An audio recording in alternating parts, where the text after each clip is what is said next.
Hello po, magandang umaga po sa inyong lahat. Ito po si Rogando Sasot ng For the Motherland Vlog. Mula po dito sa Limburg, Netherlands. Kamusta po kayo? Oh my God, kagigising ko lang ha. Nakakaloka. Okay, sandali, bago ang lahat, ipe-prepare, may mga ipe-prepare lang ako. Okay, pero bago yan, binabati ko po ang mga kakatune in pa lang. Hello po, magandang hapon po sa inyo dyan sa Pilipinas. Magandang gabi naman po sa inyo dyan sa mga nasa bansang Amerika, sa North America. Hello, magandang hapon sa inyo dyan sa mga nasa Middle East. Kamusta po kayong lahat? Hi, hello, kamusta po kayo? Okay. Ano po ang issue nating pag-uusapan? I think the kailangan alam nyo, ang media po natin ay napaka dangerous ngayong panahon na ito. So the people who are in the know must speak out. Okay. Someone asked me kasi may post ako before. Sabi ko 'di ba na ang daming nagsusulat sa akin. Akala nila lawyer ako, humihingi ng advice. Sabi ko, isa ko sa mga reason, sabi ko, hindi ako lawyer, or ikalawa, kung lawyer ako, why would I give legal advice for free? Hindi naman, ang mahal-mahal mag-aral ng abogasya. Tapos may nagtanong sa akin, bakit ako nag-share ng knowledge ko for free tungkol sa international relations? Kasi ganito po yan. Noong 2015, kasi even though na I graduated magna cum laude sa Leiden University College, sa degree ko na combined major in world politics and global justice, dito kasi sa Netherlands, during that time kasi may austerity measures, ang mga universities kasi dito, they are funded by the government. So, yung course ko, my specific course, noon, yung tinitake ko na masters noon, it was like the most expensive masters in Leiden University. And because of that, hindi siya fully fund. And because the funding nun sa universities na cut, they can only provide one scholarship sa isang international student. Kasi I'm still an international student, so they was only given to one person. Lahat ng nag-a-apply sa program na yon, you are all magna cum laudes or higher. So you are competing against each other. Even magna cum laudes, you have a different grades, no? So hindi ko siya natanggap. So I have to pay the full tuition fee. So ang ginawa ko noon, I launched a crowdfunding campaign. Ngayon sabi ko dun sa ang nilagay ko dun sa crowdfunding campaign ko, in order to pay their kindness forward, I would share my knowledge to people. So now, that's what I'm doing, right? So what I'm doing right now is actually in conformity doon sa aking naipangako sa mga nagbigay doon sa crowdfunding. So, marami sila na I will just not need to name who they are. Most of them are foreigners and transgender people. Siyempre, sisters helping sisters, diba? And gay people, actually. Anyway, pero most of the funds came from special someone. Anyway, okay, ano ba yung issue ngayon? Itong GMA 7, I have a friend, Orion. Hello, shout out kay Orion. He sent me this GMA news post and napaka-irresponsible. Ito yung nilagay niya. President Duterte said the Philippines cannot assert sovereignty over its exclusive economic zone and drive away Chinese fishermen as he claimed that no country in the world has that right. Tapos nilagay niya, in 2016, the arbitral ruling in favor of the Philippines against China over the territorial dispute in the West, Philippine Sea, recognized the country's sovereign rights over the EEZ. Okay. Unang-una, GMA 7, sovereignty and sovereign rights are not the same. Ikalawa, yung arbitral ruling, hindi kayo nagbabasa, nilink ninyo, pero hindi nyo binasa yung arbitral ruling. It was emphasized there that the arbitral ruling is not about territorial sovereignty. Okay? Ulitin ko ha, mga kababayan, yung arbitration ruling ng Philippines and China, it's not about territorial sovereignty. It's emphasized there in the decision. Bakit? Kasi the arbitral court has no competence to decide on matters of territorial sovereignty. Okay? So what is the purpose of the arbitration? It was also emphasized in the arbitral ruling. Kayo dyan sa GMA 7, hindi kayo nagbabasa. What is the purpose? Ang purpose noon is to clarify rights. Okay? Clarify rights and maritime entitlements. Maritime rights and maritime entitlements doon ayon sa UNCLOS. Pasensya ha, I'm kind of like sick. It's about clarifying maritime entitlements. Basahin niyo yung arbitral ruling ha. It's not about territorial sovereignty. And second, it's about clarifying maritime entitlements. I'm gonna pull the exact provision so that you would fully understand me. At para mabisita nyo, the full copy po ng arbitral ruling ay nasa website po ng Permanent Court of Arbitration. Magsasabi na inom ng tubig. I already drank water. Sandali. Hanapin ko lang yung wait a second. So yeah, it's not about territorial sovereignty. It's about clarifying maritime entitlements. Diyos ko naman, kayo naman dyan si GMA 7, oh. Mag-ano naman kayo, huwag kayong sulat ng sulat. Halatang-halata na kayo ay pinapagalit niyo yung taong bayan because you are providing half truth, half information, half knowledge, which is obviously about slanting the situation against Duterte. You are doing something very dangerous. Something very dangerous that could easily be recognized by people who studied international relations. Kakatakot kayo Sandali. I'm just gonna pull up yung decision itself para para makita ninyo. Which exact paragraph? Yun nga, nakakatakot itong ginagawa nila, mga friendships. Diyos ko, day.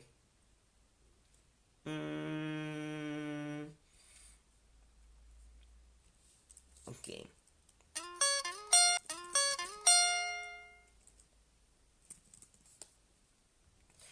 Paragraph, wait a second.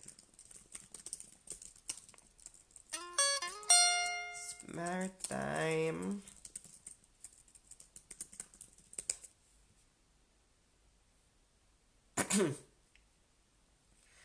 okay, wait a second lang po. Pinupull up ko lang po yung judgment para I can quote the exact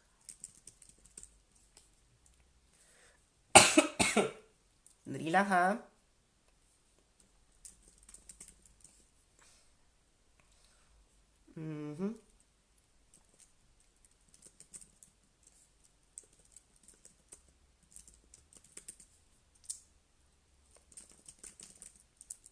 Sandali lang mga friendships. Okay.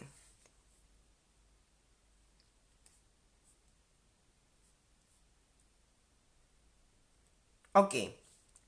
Eto. Okay. Okay. What is it about? Paragraph 1198 of the arbitral ruling. Okay? Paragraph 1198. Okay, ito ang sabi ng decision. The purpose of dispute resolution proceedings is to clarify the parties' respective rights and obligations. Okay? It was an attempt to clarify the rights and obligations of China and Philippines under UNCLOS or under the UN Convention on the Law of the Sea. UNCLOS or the UN Convention of the Law of the Sea is not about sovereignty but about the different rights a state can have over the sea. Okay? While the decision did find China in violation of some of our maritime rights, okay, because exclusive economic zone is an example of maritime right, Hindi niya sinabi doon kung anong remedy. Wala nga nakalagay dyan sa decision na pwede mong paalisin ng China. In fact, you cannot really drive away China kasi ganito po yan. Ito po pinagkaiba ng sovereignty. Sovereignty po kasi is exclusive and absolute power ng estado sa kanyang teritoryo. Okay? Sa kanyang over a territory. Ngayon, territory is originally about land. Terra nga Terra ang kanyang root word. The Latin term for land. Okay? Ngayon, developments before extended the notion of territory to the sea. Yun yung tinatawag na territorialization of the sea. At itong development ito ay nangyari sa Europe, sa Europe. Okay? It was never a concept that developed in Asia. It was a concept that developed in Europe na ang territory ay na ang dagat ay pwede mong i-consider as territory. Okay. Ngayon, nagkaroon ngayon ng adjustment. Dati ang the canon rule kung gaano kalayo yung aabutin ng canon, ng canon, yun na magiging territory mo. I think it was only 3 nautical miles or 3 kilometers. I cannot remember. Pero may canon rule. Tapos, it got involved na ang territorial, ang magiging sakop ng territory mo sa dagat na katabi mo ay 12 nautical miles. Ngayon, yung 12 nautical miles na yan, it will be considered as if it is land. Okay? So, yung himpapawid niyan, hanggang ilalim, it will be considered as your territory. Ngayon, sabi ng ibang tao, dahil sa constitution natin, it will be considered as territory. Actually, that's wrong. If our constitution really says that, I'm not really a constitutional expert. If a constitutional says that, it's wrong. Kasi, sovereignty, ang sakop ng sovereignty mo is not a matter of national jurisdiction. It is not within the competence of the Constitution, okay, to define kung ano ang extent ng sovereignty mo that would affect how other countries exercise the sovereignty. For example, this was resolved actually noong Permanent Court of International Justice decision on advisory opinion on nationality decrees issued in Tunis and Morocco. The question would then is about citizenship issue. Ngayon sabi dun sa decision, okay, kung ano ang within the jurisdiction of the state, ha? Ito sinabi eksakto, the question whether a certain matter is or is not within the jurisdiction of a state is an essentially relative question. It depends upon the development of international relations. So, yung saakop ng ating sovereignty sovereignty ng iba depends upon the development of international relations. It's not about a matter of self-determination kung ano ang sakop ng ng sovereignty mo. Hindi mo pwedeng sasabihin na meron tayong sovereignty sa EEZ dahil yan ang sinabi ng constitution natin. Tanga ka ba? EEZ is a product of international law. And di ba sabi sa Constitution, kaya ka may konsepto ng EEC because of international law. EEC is a matter of international law. It's not a matter of state law. Di ba? At nakalagay doon sa convention na ang karapatan mo lang sa EEC mo ay limited sa pag-regulate limited ang jurisdiction mo sa pag-regulate ng artificial islands, pagtayo ng installations, regulation ng environment. It's a very limited jurisdiction. Hindi nyo iniintindi kasi arbitral ruling. For example, yung second Thomas Scholl, ni-raise ng issue yan sa arbitral court, but the arbitral court didn't touch it. Kasi nga, it's a matter of military dispute. Okay? Military dispute kasi hindi yan sakop ng arbitral ng UNCLOS eh. Pag may military dispute na kasali, hindi ma-activate yung arbitration. Diba? So, nung sinabi ni Duterte na hindi binigay sa atin yung sovereignty, that's true. Hindi lang kompleto yung sinabi niya. Kasi the arbitral court is not a competent court to discuss issues of sovereignty. Sabi ni Duterte, ang sovereignty is only 12 miles. Totoo! Sovereignty only extends to 12 nautical miles from your baseline. Ang economic zone, wala tayong sovereignty. That's very true. That's not a claim. That's a fact. Sabi ni Duterte, no country in the world has sovereignty sa kanyang economic zone. That is true. That is a legal fact.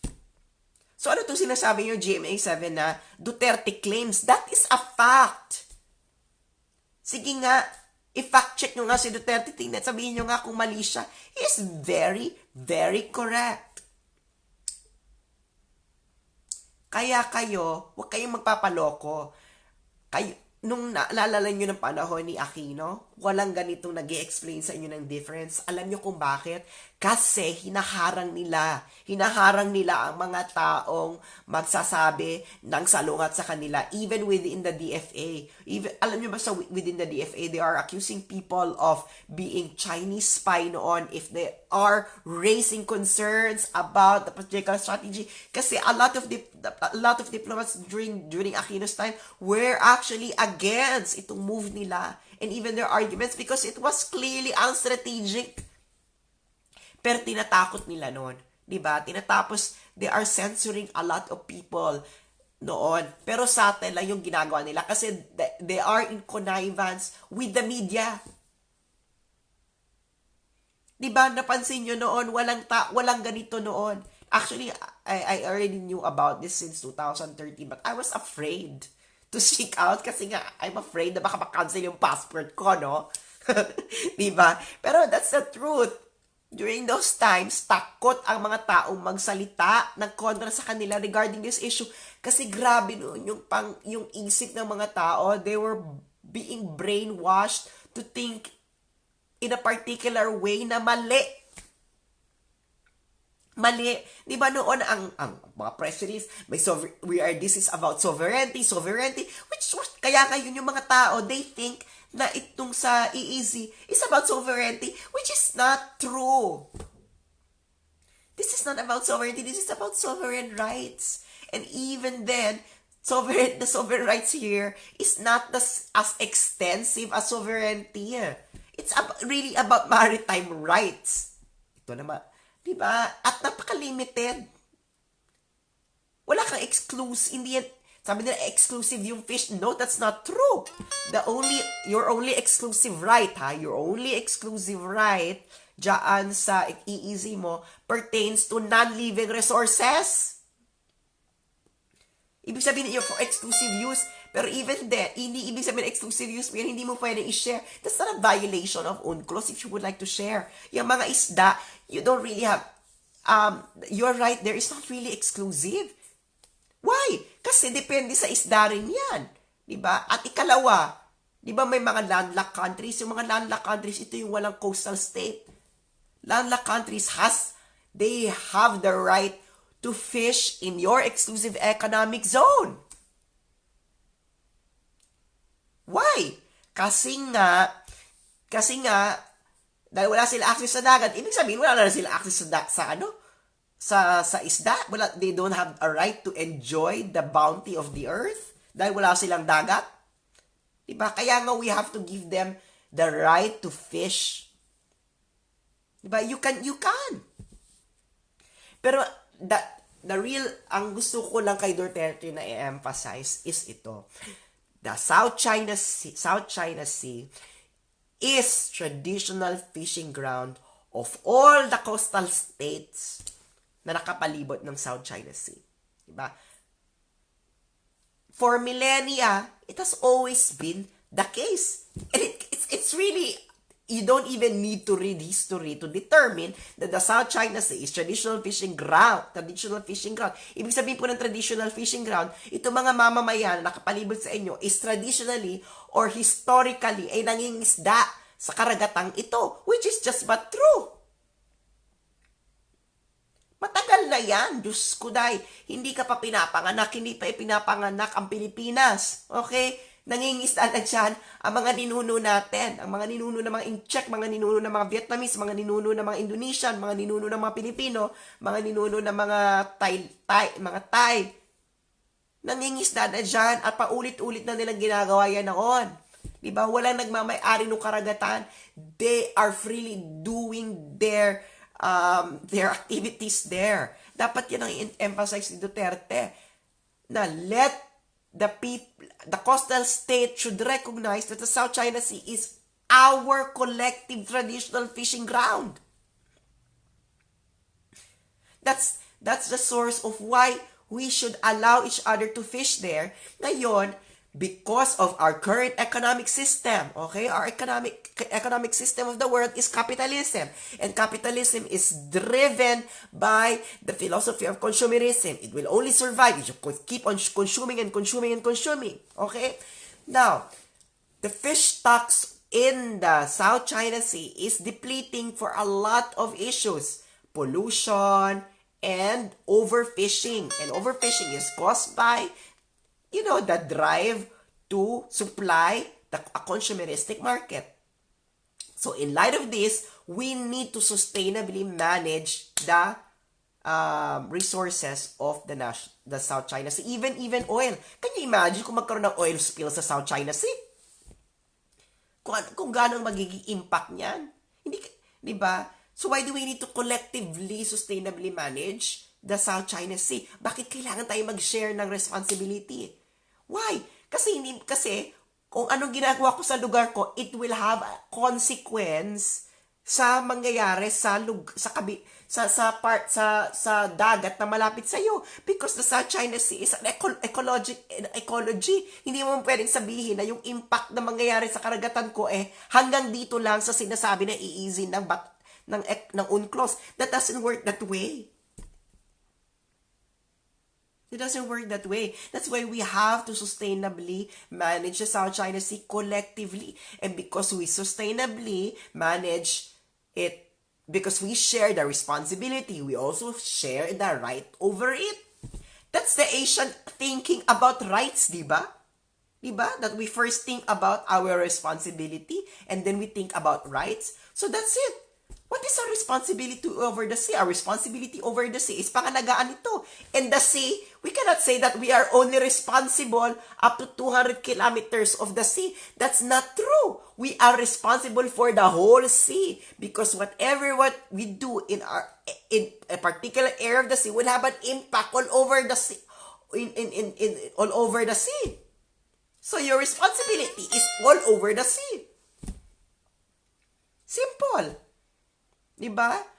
Yun lang yan. So, kayo GMA 7 ha, huwag kayong tatanga-tanga dyan. Yes, Duterte is not claiming anything. He is stating a fact. So, there is no sovereignty over EEC. No country has that. Maraming salamat po.